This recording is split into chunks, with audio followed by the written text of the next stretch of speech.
You enjoyed doing this with all these kids? Oh man, it was great. They were such a good, they had great energy. The girls were lovely. They had really raised, nice, good spirit about them. I loved it. Yeah. They used to call me Film Daddy. Yeah, Film Daddy. They had their real daddy on the set, and then they had me. They said, "No, Daddy, which one? Film Daddy. Yeah. Can we get some candy?" Yeah. Before I get into your work, which is fascinating, tell me about this name, Idris Elba. It's a quite, not that Tavis isn't, but Idris Elba is a lot more interesting and fascinating. Tell me about your name. Idris is short for Idrissa, which is a Sierra Leonean name. I've never ever told anyone that before in public, but Idrissa is my name, and it's a Sierra Leonean name. Mm-hmm. But Idris is commonly is a Northern African name. Mm-hmm. I want to say from Liberia. Mm-hmm. It's also an Indian name, but they spell it differently, Idris. Mm-hmm. And it's a Welsh name. And there's a mountain in Wales called the Idris, Cadair Idris, yeah. This accent, so you're not from around these parts? Not from these parts, no. I'm from East London parts. East London parts. Yeah. And that experience for a brother is what, growing up? I'm not too dissimilar from my experience living in New York when I first arrived here. Yeah. It's London is a great city. It's a huge metropolis. There's a Afro-Caribbean community there. My best years are in London. Yeah. I can't front on that. I love London. I love going back home. Especially, I love living here now. I live here now, stay in New York, and I love to go back to London to compare. Yeah. It's an interesting thing. And what do you take note of in your comparisons? Your comparison and contrast. America is so much bigger than England. Everything about America is bigger, from the infrastructure to the personality types. You know what I'm saying? So when I get back home, I'm a bigger version of myself. Yeah. And so my boys have to be like, mate, dude, you're not in New York now. Yeah, bring it down. Bring it down. Chill out. You're talking too loud here. You're too confident right now. Everybody that leaves New York has that experience. You walk out talking too loud and being overconfident. But I love New York. Exactly. Yeah. So tell me about Daddy's Little Girl. This is a first of all, for those who don't know Tyler Perry, that last movie he did was a huge success, and he surprised a lot of people with what he's been able to do on the black film. In the black film genre, and now Daddy's Little Girl. So tell me about the storyline. I mean, the story is it's an untypical story. This is a character, a man that lives in a community. He loves his community. He comes from a relationship of a high school girlfriend. They have 3 children from that relationship, and obviously they go their separate ways. And he looks after the kids with the assistance of her grandma. Early on in the film, the grandma passes and the kids are on his hands. So in order to look after his kids, he takes on a side job. And basically what happens, he ends up in a situation where his kids, the social security is like, we're concerned for your kids, we're going to give them back to their mom. And so the story takes off into his fight for his children. He meets Gabrielle Union, who is a lawyer. That one of the jobs that he takes on as a side hustle is a driver. And he drives a high-profile lawyer, which is Gabrielle Union. And he ends up falling in love with her. He also asks her to represent him she volunteers in the end to represent him in his case for his kids. It's an interesting story. It's definitely a twist. We've seen a film where a woman has her 3 kids. She's in the hood and she's struggling. In this particular story, it's a man. With his 3 kids, he's struggling and falls in love with a high-powered woman. I assume, knowing Tyler as I do, he's trying to make some statements here about black men, about fatherhood. What's your take on that? Absolutely. I mean, and that's something that we had discussed in length when we were rehearsing. He wants to tell and change some perceptions that are out there. He definitely wanted to challenge the stereotype that black men don't look after their children. And I embraced that. I'm a father, I look after my daughter. And I know 10 men right now that I could name that look after their children. So that was something that he wanted to challenge, and we did. There was the issue that black women can't find a man now.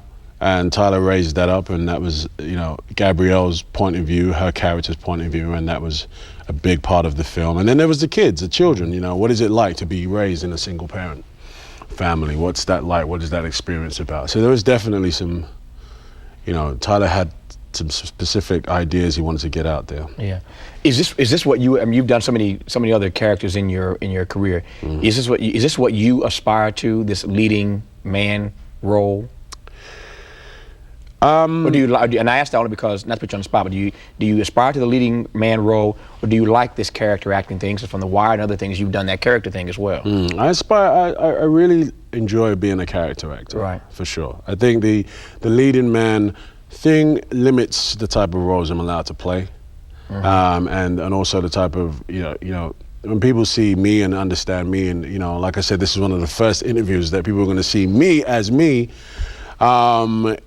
You start to get, oh, wait a second, scrutiny, because, wait a second, you're a leading man, you have a British accent, are we going to believe you now when you start playing, So I prefer to go with the character roles where you can have more range, challenging, it's more challenging. You mentioned a moment ago, as you said to me when you came on the set, this is one of the first interviews like this you have done. These sit-down, one-on-one conversations where the spotlight is on you and getting to know Idris.